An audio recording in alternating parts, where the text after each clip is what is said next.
अस्सलाम वालेकुम, मैं हूं होम्यो डॉक्टर मोहम्मद रमज़ान। आज हम बात करेंगे एड्स के बारे में। एड्स क्या है और उस पर कैसे कंट्रोल पाएं। एड्स की बीमारी एक वायरस की वजह से होती है जिसको human immune deficiency virus HIV कहते हैं।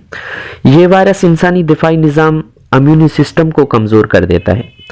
जब जिस्म का दिफाई निज़ाम जो मुख्तलिफ बीमारियों से हिफाजत करता है, जब वो कमज़ोर हो जाता है तो इंसान को मुख्तलिफ बीमारियां अपनी लपेट में ले लेती हैं। इसको एड्स कहते हैं। एक मरीज को HIV हो सकती है, मगर ये ज़रूरी नहीं कि वो एड्स हो। HIV का मतलब है जिस्म में वायरस का मौजूद होना, और एड्स का मतलब है जब वो वायरस जिस्म के निज़ाम को तबाह कर दे। एड्स की बीमारी कैसे फैलती है?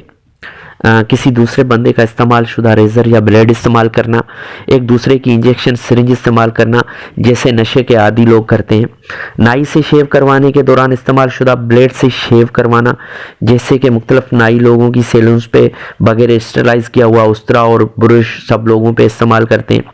ये याद रखें, डिटोल के 2 कतरे तो क्या डिटोल की पूरी बोतल भी HIV वायरस को कुछ नहीं कर सकती। वो ही इस्तेमाल शुदा तौलिया या रूमाल इस्तेमाल करना जैसा कि आजकल नाई की सैलून्स पे होता है। अताई डॉक्टरों से इंजेक्शन लगवाना, वो एक ही इंजेक्शन की सिरिंज पता नहीं कितने लोगों पे इस्तेमाल करते हैं। ये सबसे अहम सबब है एड्स का।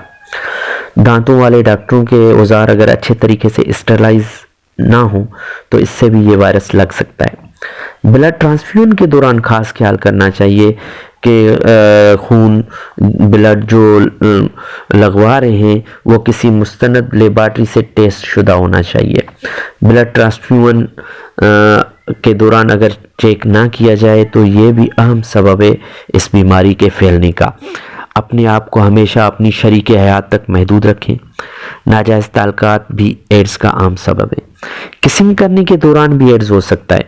अगर एड्स मुतासरा के होंठ फटे हों, क्रैक्ड या पके हुए हों, अगर चमड़ी स्किन पे रगड़े हों तो इससे भी ये बीमारी फैल सकती है। इस मर्ज़ के जरासीम वायरस मादा मनो या सीमेन और खून के ज़रिए ही दूसरे लोगों में पहुँचते हैं। एड्स के मरीज़ में नुमाया तौर पर वज़न एकदम घट जाता है।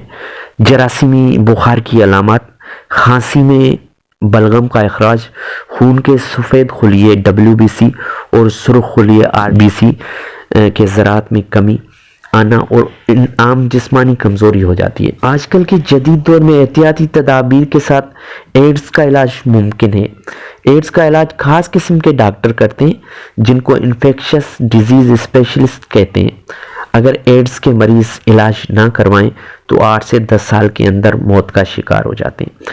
आजकल के दौर में इसका इलाज मुमकिन है जिससे ये बीमारी या वायरस बिल्कुल ख़त्म तो नहीं होता मगर कंट्रोल में ज़रूर आ जाता है, जिससे मुतासरा लोग तकरीबन नॉर्मल ज़िंदगी गुजार सकते हैं।